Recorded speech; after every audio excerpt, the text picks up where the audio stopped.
You're now tuned in to the Good, Bad, and Indifferent podcast. You got Omar, ShalomIsrael, and Chris. Yo, the people are waiting. Let's start the show. You are allowed to begin again, but this time from the center of your soul. You are here to live from your heart, to express, to create, to shine without apology. Let this be the moment you stop waiting for permission. Let this be the moment you choose yourself. Choose oneself. Yep, this is from at Moon Omens. Oh. On IG, one of my favorite accounts on my Over phone. the moon. Yes. Yes. That was beautiful. You know what I mean? Speaking about choosing ourselves, let's talk about choosing another. When Harry Met Sally, y'all, one of my favorite movies of all time. The Measure of a Friend. You know, like in Harry Met Sally, they went through like this friendship. Yep. You know, and it evolved. It went from one thing to the other. But let's talk about friendships, like friends. Definitely talk about friends. What does it mean to be a friend? Thank you for being a friend. I will not. Listen, you're not gonna disrespect Chris's favorite show. We can't do this. I mean, you're welcome. That was amazing. Thank you for being a friend. All right, Sorry to all my Golden Girls fans. Wow. I'm swinging for the fences. Off the first pitch. Okay. Swinging for the fences. The difficulties in finding a real versus a fake friend. Bam, bam, bam, bam, bam, bam. You And bring the that back, reason bring that why back. I bring this up is because there are many people who come into my life, and I say it all the time. People come into your life either to teach you something, to grow with you. They may stay, they may leave, whatever the reason is, but they come into your life. Right. And that's what we're going to leave is that. So I have a problem. And I don't know if it's because sometimes I am just sometimes too trusting or I care too much. Okay. Where I can't find the difficulties between a real friend and a fake friend. And the thing is, I don't really call people friends like that unless I have time with you. Yeah. Like, I'm not going to be like, oh, me and Shalom met yesterday. Oh, that's my friend. Nah. Right. We need time. Like, Right. I need some to know that if I'm in a shootout, you're not running the opposite way. Right. You're holding ass with me. Are the ones shooting at you. Right. That's who. I have friends that I never know will shoot me. But yeah, it's I don't know what it is. And I'm just gonna use this as an example. So there was someone who was in my and Chris's life previously, and I thought everything was fine. And then there was moments where I call her sister, she called me her brother. Yeah. I even went out my way, and I hate doing this, staying in someone's house to watch their pets. Oh, this is the one thing I can't. And the thing is, the reason why I do that is the reason why I can't do it. I can't stand that is because I feel so uncomfortable in some other people's homes, sleeping in the beds they sleep in, and do all types of other things they do. Like I feel so. I'm just like, damn. If I could sleep standing up, I would. Propped up. You see Omar in the corner, propped up. Exactly. Just so.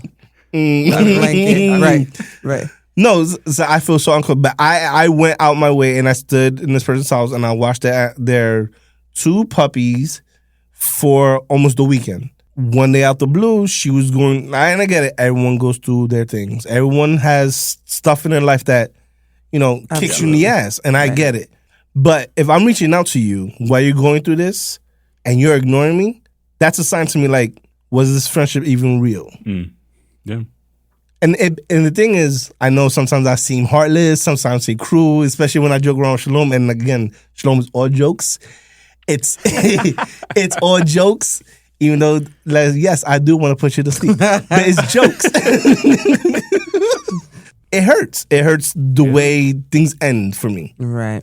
No, 100%. Like I love that you said, how quickly can someone become their friend? Because how quickly do we use that term, friend? And I think it is different for everyone. My sister and I are like twin flames. We are like the opposite sides of the same coin.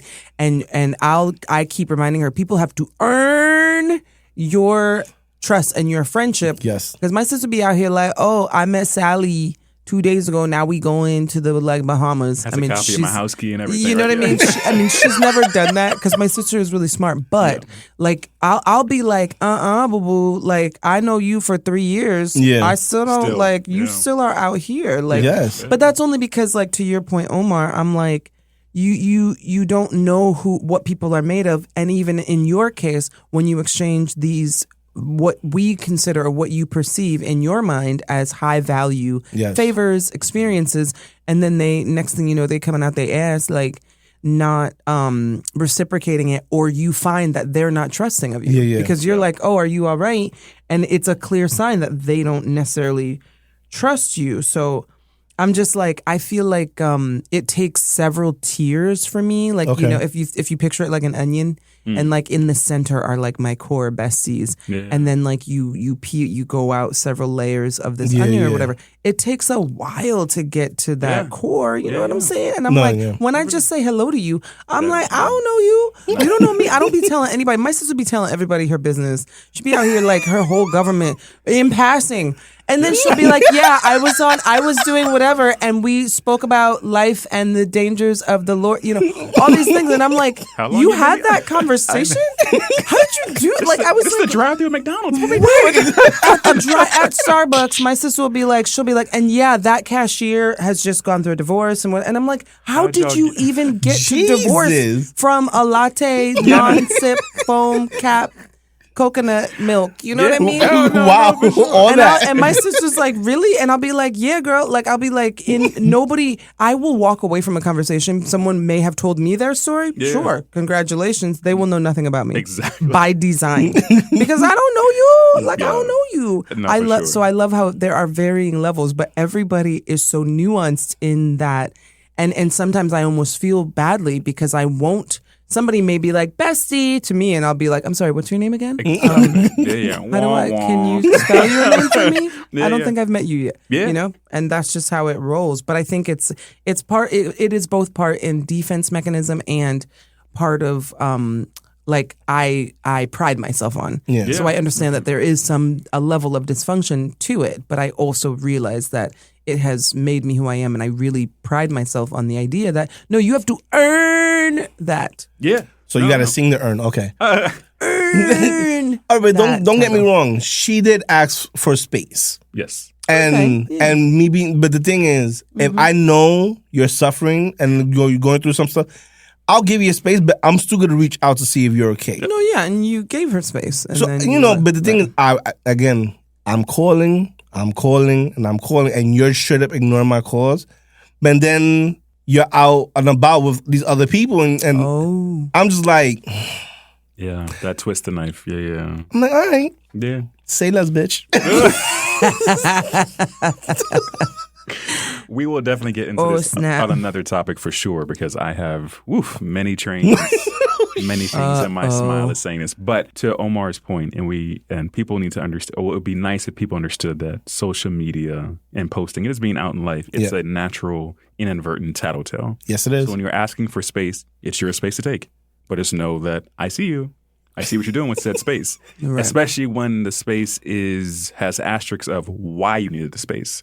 If you shout it from the mountaintops, I can't take it. I can't handle this. It's me against the world. I have no time. Yep. I got bags on top of bags on bags under my eyes. Can't do nothing. And then I see you, strutting with a McFlurry down the street. I'm like, now hold on now. Hold on. Wait a minute. Again, it's your life. It's your life, right? I mean that. But like, hold on. Bring it on back. Bring it and it's like, but again, in that space, you are still respecting them. Yep. And it's like, I'm not going to say anything. And then to them, it's like, well, I do what I want to do. And it has this weird hyper moment that happens if you don't, kind of like a Venus flytrap. If you don't get in control of it, it's like, yeah, I do what I want in my own space. Yeah. You forget that I gave you your space and this is what you're doing. So when, and to your point, and specific to this, we share the same core group of friends. Yep. Overlap, right? So I am going to see you even when I avoid seeing you, and I will hear that was another element. Yeah, I will hear inadvertent updates of, hey, me and so and so, come again? Who was that first person? All right, right, and it's like I'm minding 100% of my own business, and because you hang out with the same people, I'm going to hear about them flourishing in life. Like that same person who said they were like under siege, the devil's at their door every 2 minutes, they can't do anything in life unless Jesus helps them. Like, that person is hanging with you all night. Snap. Okay. High pitch. Okay.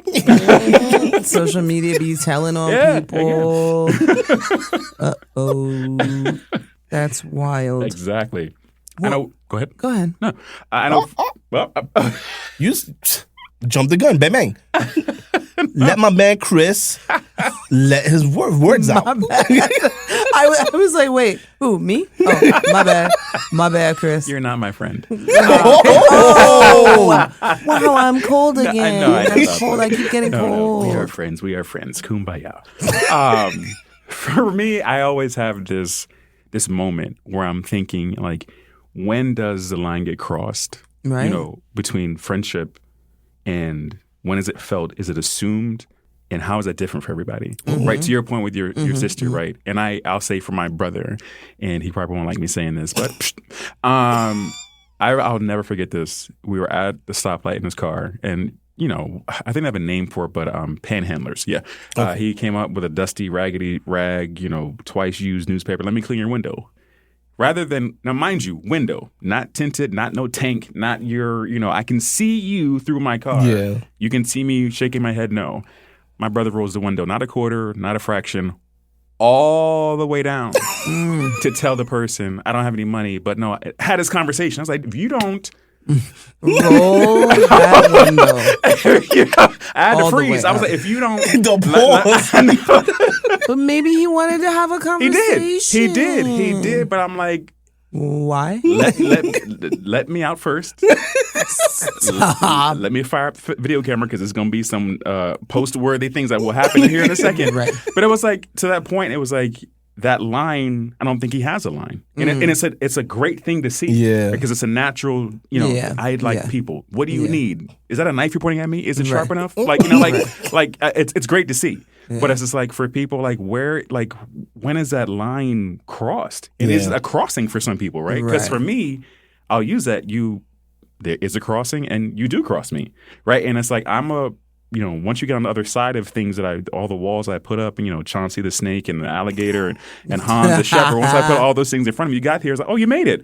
Well, I guess we're gonna hang out then, Right. Yeah. Right. But but it's just like it's amazing to see, and when you hear about other people, especially when they let their guard down, and even more intriguing when they're defensive because they've been talked to enough about, I know, I get it, I make friends too fast. I'm like, I just want to hear what you're saying. Why are you so defensive about it? It's maybe because you know you're giving the word friend too fast. Too liberally. Yeah. And to you being an educator, you see this all the time.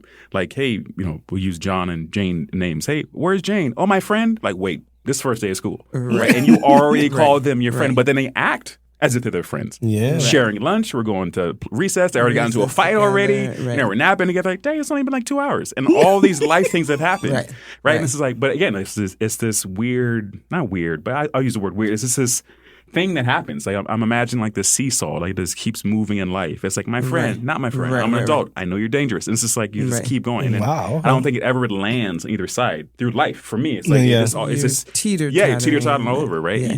Again, you catch me on the right day, I'm your best friend. I'm your huckleberry. What are we doing? Catch me on the other day, that's you shouldn't have came. Should have stayed over there. Right.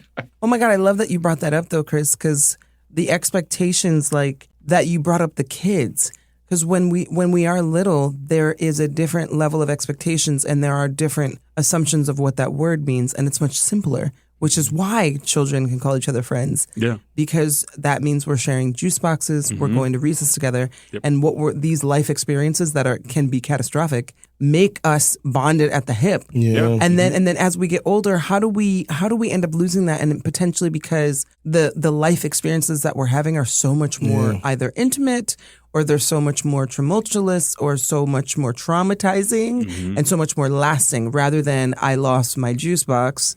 I'll get another one. Yeah. And we survived that together. Thank you so much for being by my side. Yeah. Now it's like I'm going through cancer. I lost my parent. I lost my spouse or my partner or whatever. So it's funny how like I agree with you. Like it's so nuanced. The teeter-totter is always going back and forth and it's so fluid. But sometimes the expectations that we have of our friends, like someone will, like Omar said, he was asked a favor. And that is something that he would do for a friend, something that he considers a friend. And I have been guilty of like accepting or doing a transaction that way where I don't perceive it as such and they do. Yeah. And maybe vice versa. Maybe the person didn't tell me that they, didn't see it as something that they would consider a friend. But I think the expectations can sometimes be really overwhelming. Like, you're my friend. That means I get to emotionally dump on you for 3 hours. Immediately. Yeah. And then it's like, because you're my friend, you're supposed to. It happens with family too. But like with friends, you know how they'll be like, and so then there's like this weird, like people be having a crazy expectation of what a friend is. Or you're my friend. You're supposed to move me from the Bronx to Staten Island all in one day with your bare hands for free. Walking uphill both ways. And a 7-story walk up. Exactly. You know what I mean? Like, and I don't have money for food. Right. And I can't even feed you when I'm done. Like, and then it's like, but are we supposed to just do that because we have that title? And is it like, you're welcome, such a compliment that you consider me a friend, and now I have to do a 7-story walk up move, or I have to listen to you vent for like 7 hours? And I think I do think it's important, but I think sometimes that can be wild what we expect of our friends. Yeah. And then it's like, so I would rather not be your friends, which might be why I'm having another full circle moment. Here we go. Our friendship circles shrink as we get older because you can only tolerate, our capacity can only, so when you're going through it, and then your friend is like, sit down and listen to me for 8 hours, and you literally just had a day. Like, so maybe it's that we don't have the capacity to take on that many friendships, and when you're little and you're like, oh, I can't find my purple crayon, you can have like 25 best friends because it's like your purple crayon went missing and you get through it together. But as you get older, oh my God, that's what I just thought of. And you just hit me with something. Sorry, before you go. The expectation. I know, again, moving up here to New York City, I wanted the expectation of having those. What did y'all do last night? Oh man, my roommate.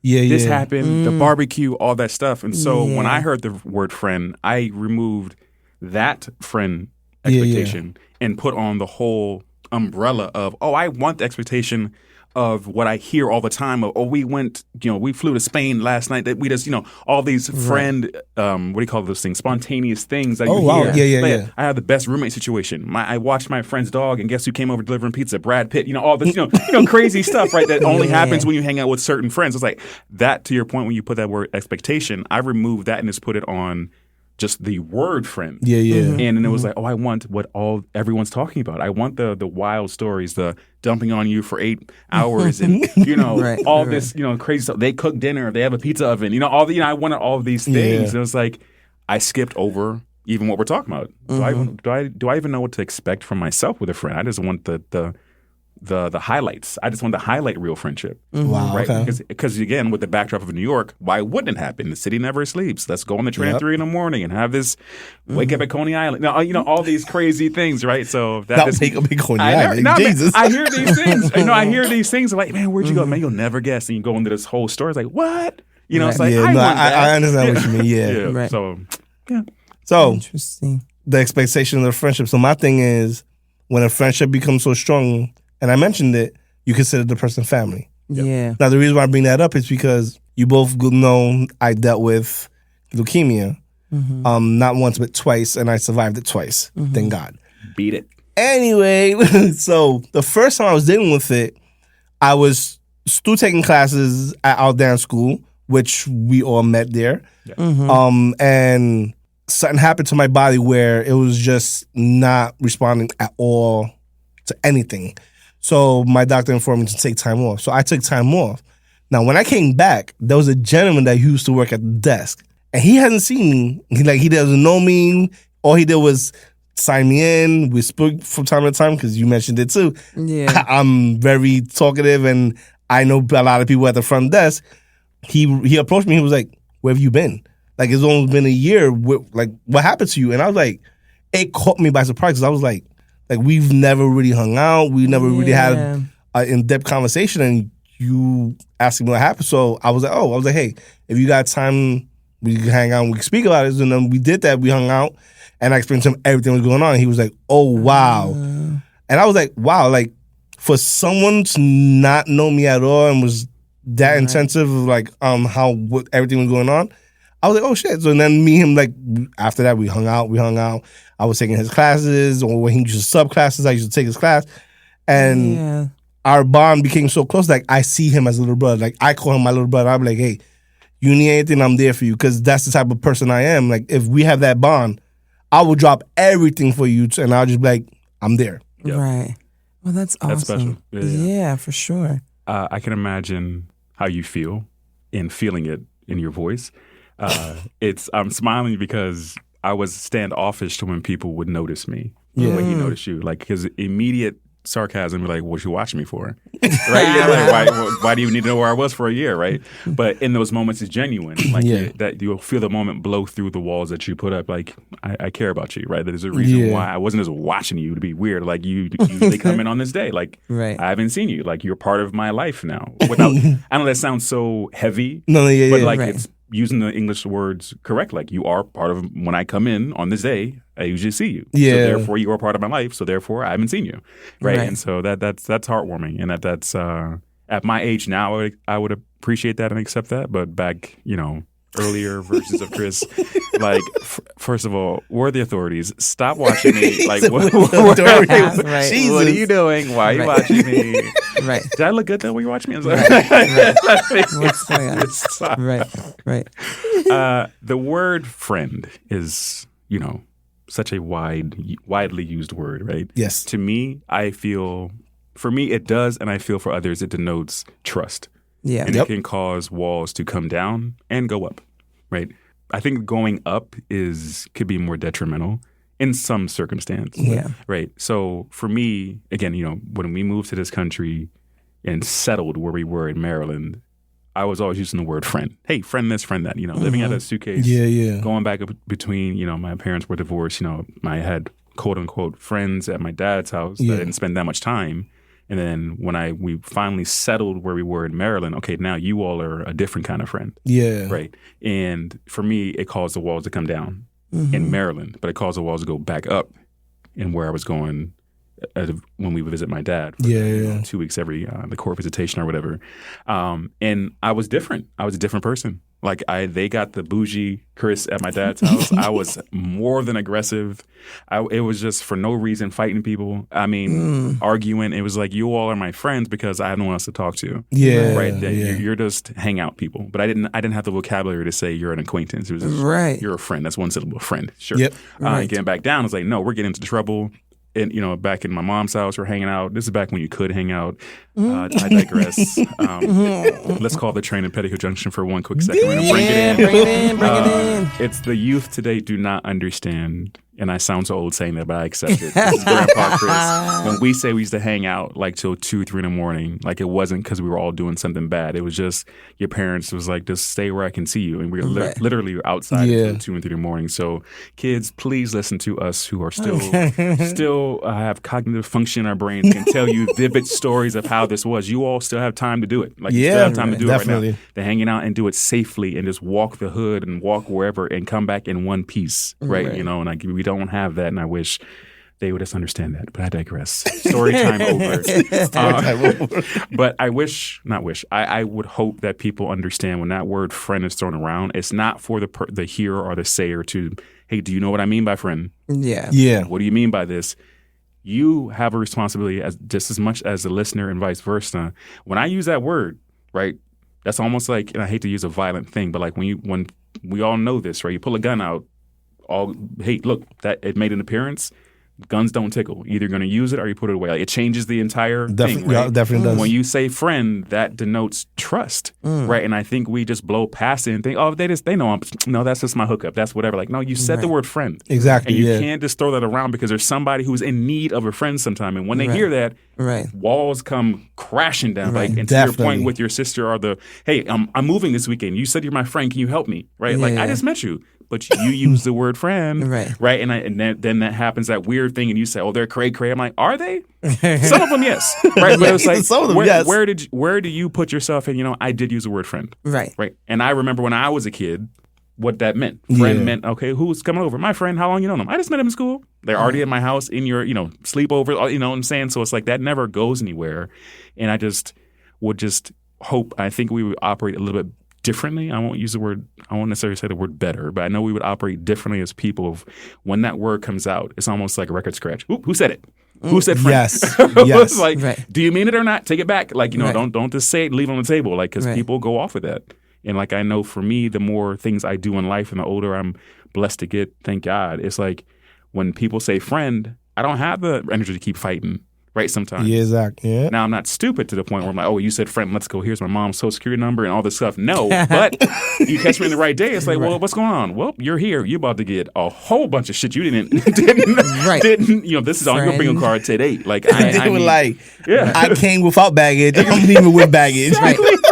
That's so much. But there is so much ambiguity to that, though, because interestingly enough that you said that, the word holds a specific level of authority, respect, responsibility, trust. But it's interesting how that the same thing doesn't happen with wife, cousin, brother, husband. When you say wife or husband, it's very clear. We understand exactly what that means. Yeah. But what's interesting is within that relationship that we don't see, we don't know how those two people are interacting under those terms, under those labels. Friend, though, is open season, it feels like. And I mentioned the onion earlier. Yeah. By the time you get to like the 6th tier, I may call you a friend. I'm still not doing what I'm doing with the 6th tier with the core group. Yeah, for sure. So then there's this variation, this gradation of how I am engaging with the person under the label of friend. Yeah. But I love that you said that, Chris, because it's like you said, hey, you use that word. But it's funny how if I say friend, Omar may think of we're moving together furniture, and I may think of like, oh, I bought you a McDonald's French fry with a coupon because you're my friend. Yep. I'll take it. I spent my money. Real calm. I'll take it. And I ain't sharing nothing because that's how I treat all my friends. And I hope you use the app because you get points for it. Right. That's what I thought of McDonald's with the app. Yo. The big boy came on me real fast. I heard McDonald's French fries. I was like, I'll take them. Oh my God. We're going to go even deeper. Okay, let's do it. Outgrowing a friendship. Wow, they don't talk about that enough. It's either outgrowing a friendship or it ends badly, real badly. Right, but we only talk about outgrowing like romantic relationships. Exactly. People don't talk enough about outgrowing friendships. Now, I bring that up because, again, like I said, people come into your life for many reasons. Yeah. Some may stay, some may go. Some may go on bad terms, some may go on good terms. And the reason why I say this is because I had people in my life who, I guess you could say, we're not on the same level anymore. Mm-hmm. So while you're staying at level 4, I moved up to level 8. And since we're not eye to eye no more, hey, you go on your merry way, I go on my merry way. If we see each other down the lines and we could speak, like, I have no problems. Like, there was this person I grew up with, and I'm talking about we lived in the same building from the time his mother was pregnant until like he was 16. Oh wow! And we've known each other that long. They moved to a different state. No, they first moved to Queens and then they moved to a different state. But like we stood friends from one time when he went to Queens, but then when he went away, it's like, okay, we see each other in passing. We're cordial. What's up? How's everything? How's the family? Good. And that's it. Yeah. That's how I feel outgrowing a friend is. Oh yeah. And then we're gonna hit them with the what's that, Rusty? Uh-oh. Bitch on the horse. Uh-oh. Well, I mentioned earlier, how you say you have, and Chris mentioned it too, you have no time for nothing because the devil is holding you down underwater, trying to drown you. All of a sudden, you out and about, ignoring other people, not ignoring their questions or ignoring mine. Oh, right. Yo, that right there, I'll have Rusty full kick them right across their backs. Across the back. I love it. Take all the air out of it. Oh, my God. But yeah, outgrown. How do you? I don't think. Well, by definition, yes. People have outgrown me. I was a different person. We'll get into all this. I am not the Chris today that I was. No. And they needed to outgrow me, right? And I could. Now I accept that. Back then it was tumultuous. But yeah, it was never a conversation. It was always. I mean, and I'm using the word correctly. It was always negative. It was never, hey, I'm moving. Chris, you aren't going to school. It was never like, hey, you like football, I like basketball. Like, you like this, your favorite color is green, my favorite color is blue. Like, it was like, well, fuck you too then. And it was just like, that's what it was always like. Yeah, and it was just, that was just my time of life, But I walked away from them always hurt. Yeah, see? And what made me even more volatile to the next situation was not dealing with the previous hurt. Right, and not being able to be in position to say, did we outgrow? What happened? Can I change? Looking for closure. Right. Zero closure. Damn. And I use funny. Seeing people. Seeing the smile? Right. Bring the train back to Petticoat Junction. Bring it back, y'all. So what's amazing to me, and I love the smile that I have on my face, I'm saying this, is when I went through all those confusion years and just angry Smurf, right? This was this out of control Tasmanian devil, and people who have vocally said, "I outgrew you, Chris. You're this. This is why I stepped away from you." From my perch in New York City of being now a different person and having things allotted in my life because I chose to do the work later in life, you still are on the same block. I don't even know where that came from. And it's still his soul. It's my soul. Right. You're still in the same city, same state, and same state of mind that I left you in. But the confident, I outgrew you because you were arrogant, ignorant, whatever, is still there. But I'm like, I'm not fighting that. But I had to come back down to see you. And hear what I said. I had to come back down to see you. Yes, travel down, but I had to also come back down to see you. Yeah, right? So it's like the whole level thing. You're to the outgrowing, you're so focused on that you were mature back then, and I'm applauding you. I needed it. What have you done since then? And I'm not saying I'm better than anybody else. That's not what I'm saying, but I am saying that. Anyway, but it's such transparency. I know, right? No, but it's just like, okay, you're harping so much on the growth of being able to know you outgrew me. Great. Yeah. You didn't grow past that, though. Exactly. Which is probably why, full circle, we did outgrow each other. Maybe it was because of you the whole time. You had the level that you were never going to pass, regardless of how friendly or not we were. That you were only going to take me to your point, I needed you in my life to educate me. Yeah. That's all you're in my life for, is to show me and to let me experience the hurt of outgrowing. But there's nothing else that's going to learn from you. Right? Right. It's funny how oftentimes adults do outgrow friends, and it's so difficult for us to let go of those periods of our life, especially when they're childhood friends. Yep. And I left geographically my childhood friends because my family moved. Yeah. New York, Deep South, Midwest, all that sort of thing. So I didn't have that struggle. Yep. Yeah. And I look at people who do, and I applaud them because A, you do have friends from when you were 2, 3, 4, 5th grade, 6th grade. But then B, I'm like, sometimes you do outgrow your friends and you mature, emotionally, socially, maybe even career-wise, I don't know what that term would be.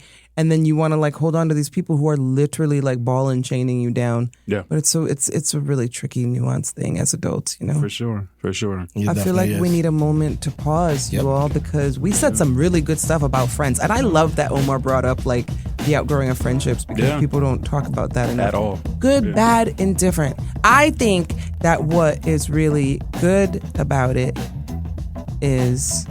Pausing. Friendships allow for us to just be, like who we are, and when you do find that person that's a friend, you get to exist within that space with someone who's observing you in your authentic self. Oh wow, okay. Oh. All right, I'll go with the bad. Just the fakeness of some people. Oof. Just be real from the jump, and shit will be nice and neat in the end. Yeah, Right. No, for sure. That leaves me with the word indifferent, right? So that's good, bad, and indifferent. Boom. Bang, bang. Said the name of the show. When that F word comes out, and not the F bomb we're so familiar with, when the friend word comes out, let that dictate it, right? Give yourself whatever time being relative. When I say friend, read the room. Yes. Read the person you're looking at. Are they looking at you in your eyes? Is their body language, shoulders open to you? Are they open to this? And if not, you can't erase time, but maybe that's when you start curtailing the conversation. Yeah. Mm-hmm. If I jump on and say, Omar, you're my friend, you're like, shh, whatever. Yeah, the train's coming. Like, wrap it up versus, hey, I'm moving tomorrow. Can you help me, friend? Like, no, you said it and they weren't receptive. Maybe that's when you start reeling that fish back in type thing, right? For sure. Indeed. For sure.